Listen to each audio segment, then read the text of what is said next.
friends and families, welcome to free baking class by Elfin. இன்னைக்கு ஒரு பர்ஃபெக்டான original butter கேக்கோட recipe தான் பார்க்க போகிறோம். நிறைய பேர் வந்து பட்டர் கேக்குக்கு பட்டர் எசன்ஸ் சேர்த்தா பட்டர் கேக் வந்துடும் அப்படின்னு நினச்சிட்டு இருக்கீங்க. ஸோ வந்து அப்படி இல்லை, பட்டர் கேக்கோட ஒரிஜினல் ரெசிபி இதுதான். ஸோ வந்து நீங்கள் கண்டிப்பாக எல்லோரும் ட்ரை பண்ணி பாருங்கள். கரெக்டான மெஷர்மெண்ட்டில் கரெக்டான இன்ஸ்ட்ரக்ஷனில் நான் வந்து சொல்லியிருக்கேன். வீடியோவை ஸ்கிப் பண்ணாமல் பாருங்கள். நீங்கள் ஃப்ரீயாகவே பேக்கிங் கற்றுக்கணுமா, இல்லை பேக்கிங் கற்றுக்க ஆவலாக இருந்து பக்கத்தில் கிளாஸஸ் இல்லையா, ஜஸ்ட் எங்கள் சேனலை சப்ஸ்கிரைப் பண்ணி ஃப்ரீ பேக்கிங் கிளாஸில் ஜாயின் பண்ணிக்கோங்க. இது முற்றிலும் இலவசமாக வழங்கக்கூடிய ஒரு கேக் பயிற்சி வகுப்பு. இதுக்கு நீங்கள் எந்த ஒரு ஃபீஸும் கட்ட தேவையில்லை, எந்த ஒரு எஜுகேஷனும் குவாலிஃபிகேஷனும் தேவையில்லை. ஜஸ்ட்டு சேனலை சப்ஸ்கிரைப் பண்ணி ஃப்ரீ பேக்கிங் கிளாஸில் ஜாயின் பண்ணிக்கோங்க. ஆல்ரெடி 73 கிளாஸஸ் வந்து அப்லோட் பண்ணியிருக்கோம். தேவைப்படுறவங்க ஆரம்பத்துலேருந்து வர கிளாஸஸை வந்து ஃபாலோ பண்ணிங்கன்னா ஒரு பெஸ்ட்டு ஹோம் பேக்கிங் வந்து நீங்கள் வீட்டிலே ஸ்டார்ட் பண்ணலாம். அதுக்கான ஷூரிட்டியை வந்து நான் கொடுப்பேன். ஏன்னா அந்த அளவுக்கு தெளிவாக டீப்பாக எல்லா கேள்விகளுக்கான பதிலோடையும் அந்த வீடியோஸ் வந்து அப்லோட் பண்ணப்பட்டிருக்கு. ஸோ வந்து நீங்கள் வீடியோவை பார்த்து தெரிஞ்சுக்காங்க. இந்த ரெசிபி எப்படி செய்யலான்னு இந்த வீடியோவில் பார்க்கலாம் வாங்க.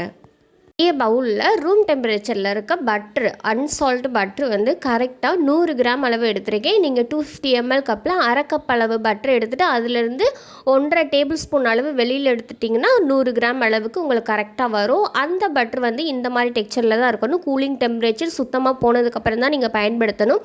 கூலிங்கோடு நீங்கள் பயன்படுத்துகிறீங்கன்னா பெட்டர் ரிசல்ட் வந்து தராது. இருந்துச்சுன்னா சக்கரை அது கூட கரையாது. ஹீட்டரை ஆன் பண்ணி கரெக்டாக ஒரு 3 நிமிஷத்துக்கு வந்து நீங்கள் பீட் பண்ணி அது வந்து டார்க் எல்லோவாக இருக்கிறத லைட் எல்லோவாக வர வரைக்கும் பீட் பண்ணி எடுத்துக்காங்க. இப்போ பீட்டரை ஆஃப் பண்ணிவிட்டு கரெக்டாக 80 கிராம் அளவு சர்க்கரை எடுத்துக்காங்க. அந்த 80 கிராம் சர்க்கரை பொடி பண்ணாத சர்க்கரையை தான் எடுத்திருக்கேன். அப்போ தான் பட்ரு கூட நீங்கள் பீட் பண்ணும்போது ஒரு ஃபோமி கன்சிஸ்டன்சியில் அந்த பட்ரு சாஃப்ட் ஆகுறதுக்கு அந்த நொரப்பான இருக்கிற பொடி பண்ணாத சர்க்கரை ஹெல்ப் பண்ணும். ஸோ வந்து நீங்கள் பொடி பண்ண சர்க்கரை யூஸ் பண்ணிங்கன்னா அவ்வளோ பர்ஃபெக்டாக ஃப்ளஃபியாக வராது. ஸோ வந்து பொடி பண்ணாத சர்க்கரையே நீங்கள் கரெக்டாக ஒரு 10 நிமிஷத்துக்கு பீட் பண்ணுங்கள். பட்டரையும் சர்க்கரையும் 10 நிமிஷத்துக்கு பீட் பண்ணிங்கன்னா ஒரு சாஃப்டான கன்சிஸ்டன்சியில் ஒரு நல்ல டார்க் எல்லோவாக இருந்த பட்டர் வந்து லைட் எல்லோவாக மாறி நம்மளுக்கு கிடைக்கும். அதே நேரத்தில் சர்க்கரை வந்து ஃபுல்லாலாம் கரைஞ்சிருக்காது, நொரன்னு இருக்கும். ரவை வந்து கையில் தென்படும் தெரியுமா, அந்த மாதிரி இருக்கும். ஸோ கரையாமல் இருக்கேன்னு சொல்லிட்டு நீங்கள் எதுவும் பண்ண தேவையில்லை. அடுத்தடுத்து நம்ம ஆட் பண்ணுற இன்க்ரீடியண்ட்டில் அது வந்து சர்க்கரை கரைஞ்சிரும். ஸோ அந்த அளவுக்கு நம்ம பீட் பண்ணி எடுக்கணும். மாதிரி பீட் பண்ணதுக்கப்புறம் ரூம் டெம்பரேச்சரில் இருக்க முட்டை வந்து நான் 2 முட்டை எடுத்திருக்கேன். 2 முட்டையும் ஒரே டைமில் நீங்கள் ஆட் பண்ணக்கூடாது. ஃபஸ்ட்டு வந்து ஒரு முட்டையை உடச்சி ஊற்றிட்டு நீங்கள் பீட்டரை ஆன் பண்ணி நல்லா பீட் பண்ணணும். அது வந்து ஒரு திக்கான ஃபோம் மாதிரி வரும். அதிலே மீதி பாதி சக்கரை கரையாமல் இருக்கிறது அந்த முட்டையை சேர்த்த உடனே கரைஞ்சிரும். ஸோ வந்து பயப்பட தேவையில்லை.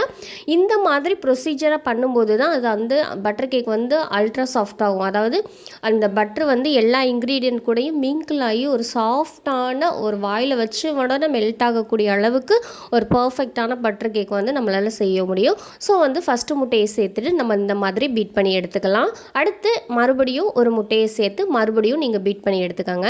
ரெடி பண்ண பேட்டர் வந்து இந்த அளவுக்கு திக்காகவும் அடர்த்தியாகவும் இருக்கும். ஸோ வந்து இந்த மாதிரி தான் இருக்கணும்.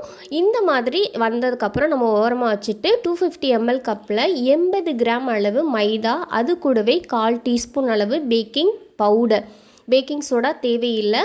இதை வந்து ஒரு ஜல்லடை வச்சுட்டு டைரெக்டாக அதிலே வந்து நம்ம சளிச்சு எடுத்துக்கலாம். 80 கிராம்ங்கிறது 250 ml கப்பில் அரை கப் ப்ளஸ் ஒரு 3 டேபிள் ஸ்பூன் அளவு மைதா எடுத்துக்கோங்க. இப்போ இது ரெண்டையும் நம்ம சளிச்சு எடுத்துகிட்டு டைரெக்டாக பேட்டரில் சேர்த்துக்கலாம். அப்போ தான் வந்து பேக்கிங் பவுடர் வந்து நல்லா எல்லா இடத்துலையும் மிங்கிள் ஆகி மிக்ஸ் ஆகி கிடைக்கும். ஸோ வந்து இந்த மாதிரி சளிச்சு எடுத்ததுக்கப்புறம் ஒரு ஸ்பேச்சுலா வச்சு நம்ம ஜென்டலாக எல்லாத்தையும் மிக்ஸ் பண்ணி எடுத்துக்கலாம். கூடவே கரெக்டாக ஒரு பிஞ்ச் அளவு உப்பு சேர்த்துக்கலாம். இது கூடவே மில்க் எசன்ஸ் வந்து கரெக்டாக 1/4 டீஸ்பூன் அளவு சேர்த்துக்கோங்க. நீங்கள் மில்க் எசன்ஸ் இல்லைன்னா பட்டர் எசன்ஸ் கூட 1/4 டீஸ்பூன் சேர்த்துக்கோங்க. இல்லை எசன்ஸ் தேவையில்லை அப்படின்னு நீங்கள் நினச்சிங்கனாலும் அதை வந்து ஸ்கிப் பண்ணிடலாம். ஏன்னா இதில் வந்து எக்கோட ஸ்மெல் வராது, பட்டரோட ஃப்ளேவர் தான் வரும். ஸோ வந்து நீங்கள் வந்து எசன்ஸ் சேர்க்கலாட்டியும் ஒன்றும் பிரச்சனை இல்லை. நான் வந்து மில்க் எசன்ஸ் வந்து 1/4 டீஸ்பூன் அளவு சேர்த்துருக்கேன். இப்போ சேர்த்துட்டு இந்த மாதிரி எல்லாத்தையும் ஜென்டலாக மிக்ஸ் பண்ணி எடுத்துக்கலாம். அதாவது மாவு பட்ரு எல்லாமே ஒன்றா மிக்ஸ் ஆகிற அளவுக்கு நம்ம நல்லா கலந்து எடுத்துக்கலாம். 1/2 kg ஸ்கொயர் கேக் டின் எடுத்திருக்கேன். அதில் வந்து பட்டர் பேப்பர் ப்ளேஸ் பண்ணிவிட்டு நம்ம ரெடி பண்ணி வச்சுருக்க பேட்டரை வந்து உள்ளே சேர்த்துட்டு ஸ்பேச்சுலா வச்சு ஈவன் பண்ணி எடுத்துக்கோங்க. இப்போ நல்லா வந்து டேப் பண்ணி எடுத்துக்கலாம். டேப் பண்ணிவிட்டு 170 டிகிரியில் 10 நிமிஷம் ப்ரீஹீட் பண்ண ஓடிஜியில் நான் உள்ளே வச்சுட்டு மறுபடியும் 25லேருந்து 30 நிமிஷம் டைமர் ஆன் பண்ணிக்கோங்க. Top and bottom rod on பண்ணிவிட்டு கரெக்டாக 70 டிகிரியில் பேக் பண்ணி எடுத்துக்கலாம். குக்கர்லேயும் இதே ப்ரொசீஜர் தான். கிளாஸ் 2ல் எப்படி குக்கரில் பேக் பண்ணுறதுன்னு அப்லோட் பண்ணியிருக்கேன். தேவைப்படுறவங்க செக் பண்ணி பாருங்கள். இப்போ கேக் நல்லா ஆறுன பிறகு தான் நம்ம வந்து பட்டர் பேப்பரை ரிமூவ் பண்ணணும். பாருங்கள், பட்டர் பேப்பரில் ஒரு துளி கூட ஒட்டலை. சைடுலேயும் சரி அடியிலையும் சரி அந்த அளவுக்கு பர்ஃபெக்டாக வந்திருக்கு. இப்போ வந்து இதை நம்ம வந்து கட் பண்ணிவிட்டு 3 to 4 days வரைக்கும் நார்மல் ரூம் டெம்பரேச்சர்லேயே வச்சு நீங்கள் சர்வ் பண்ணலாம். ஃப்ரிட்ஜில் வைக்க வேண்டிய அவசியம் இல்லை. அவ்வளோ பர்ஃபெக்டாக அவ்வளோ ஒரு ரிச்சான டேஸ்ட்டில் வந்து இந்த பட்டர் கேக் இருக்கும். கேக்குன்னா பட்டர் எசன்ஸ் சேர்த்தா பட்டர் கேக் வந்துடும் அப்படிங்கிறதுலாம் இல்லை. பட்டர் கேக்குங்கிறது ஒரு ப்ரொசீஜர் இருக்குது. இதுதான் ஒரிஜினல் பட்டர் கேக். ஸோ வந்து கண்டிப்பாக வந்து நீங்கள் எல்லோரும் ட்ரை பண்ணி பாருங்கள். அது மட்டும் இல்லாமல் சில பேருக்கு எசன்ஸ் இல்லாமல் ஏலக்காவோட ஃப்ளேவர் இருக்குன்னு நினச்சிங்கன்னா கரெக்டாக ஒரு 1/4லேருந்து 1/2 டீஸ்பூன் அளவுக்கு ஏலக்காவை நல்லா பவுட்ரு பண்ணிவிட்டு அதை வந்து சேர்த்துக்கலாம். அதுவும் வந்து இன்னுமே ரிச்சான ஒரு பர்ஃபெக்டான டேஸ்ட்டை கொடுக்கும் நீங்கள் குழந்தைங்களுக்கு கொடுக்க விரும்பினா.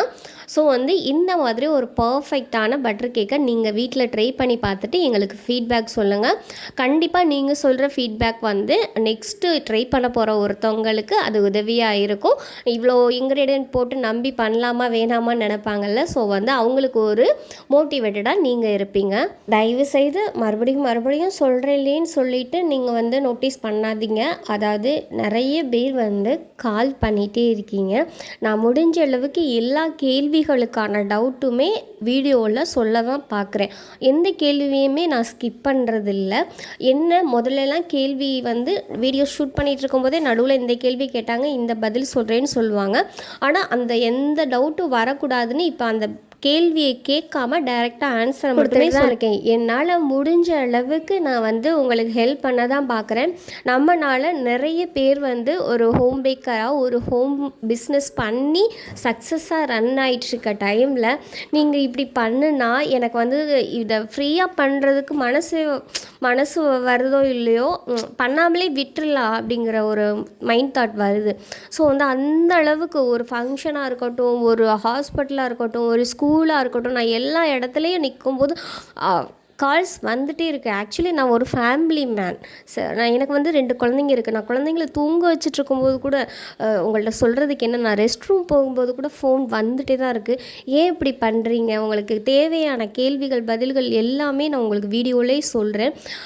ஒருத்தவங்கள கஷ்டப்படுத்தலாம், ஆனால் ஒருத்தவங்க உதவி பண்ணுறாங்கங்கிறதுக்காக அவங்கள வந்து நம்ம என்ன கேள்வி வேணாலும் கேட்கலாங்கிறது வந்து நடைமுறைக்கு சரியானதாக இருக்காது.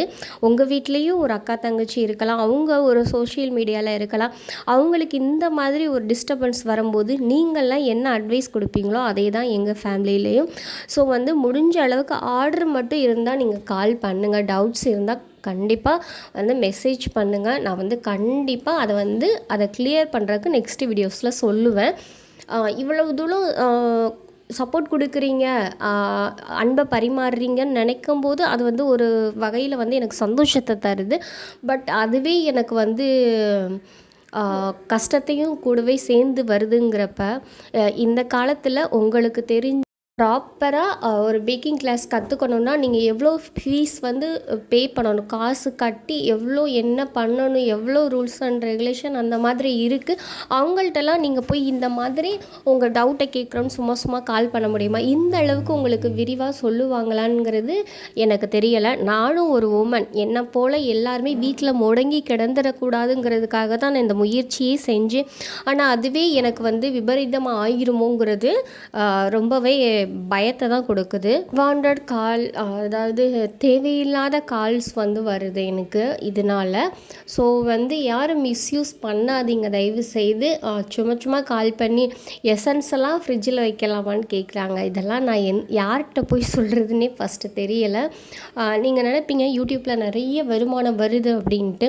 அப்படிலாம் இல்லை. என்னால் ஒரு மந்த்லி ஒரு கம்மியான பட்ஜெட் தான். நான் ஆர்டர் எடுக்கிறேன்னா அதில் வந்து ஆர்டர் எடுக்கிறதே எனக்கு போதும். ஆனால் இதை நான் ஒரு சர்வீஸாக தான் பண்ணுறேன். அந்த சர்வீஸையும் நீங்கள் அப்படி நெகட்டிவாக பயன்படுத்திக்கும் போது இன்னுமே கஷ்டமாக இருக்குது. ஸோ வந்து என்னை போல் உமன்ஸும் சரி யங்ஸ்டர்ஸும் நீங்கள் பார்ப்பீங்க. இந்த மாதிரி ஒரு பிரச்சனை வரும்போது அப்படி எப்படி ஃபேஸ் பண்ணுறதுங்கிறது தான் நம்மளுக்கு முக்கியம். நான் வந்து என் குழந்தைங்கள்ட்டையும் என் கணவர் வந்து எனக்கு சப்போர்ட் பண்ணுறதுனால தான் அந்த நெகட்டிவான தாட்ஸ்லேருந்து கொஞ்சம் வெளியில் வர முடியுது. ஏன்னா நான் இதை விட்டுறலான்னு சொல்லிட்டு ஸ்கிப் பண்ணும்போது என்னுடைய கணவர் தான் என்னை வந்து மோட்டிவேட் பண்ணி, இல்லை இவ்வளவு வந்தாச்சு, என்ன வருதோ பார்த்துக்கலாம் அப்படின்னு சொல்லிட்டு என்னை மோட்டிவேட் பண்ணுறது அவங்க தான். ஸோ வந்து தயவுசெய்து அந்த மாதிரி பண்ணாதீங்க. சோஷியல் மீடியாவில் வந்து ஒரு பெண்ணோட நம்பரை வந்து கொடுத்து ப்ரொவைட் பண்ணுறதுங்கிறதே பெரிய ஒரு சேலஞ்சிங்கான விஷயம் இந்த சுச்சுவேஷனில், இந்த ஜென்ரேஷனில். ஆனால் அதையும் தாண்டி அந்த நம்பர்ஸை நாங்கள் கொடுத்து உங்களுக்கு ஹெல்ப் பண்ண பார்க்குறோன்னா அதை நீங்கள் வந்து கரெக்டாக யூஸ் பண்ணிக்கணும். அதை வந்து தப்பான வழியில் நீங்கள் யூஸ் பண்ணக்கூடாது. ஸோ வந்து பேசிக்காக இருக்க டவுட் கூட நான் வீடியோவில் சொல்லியிருப்பேன். ஆனால் அவங்க வீடியோவே பார்க்குறதே இல்லை.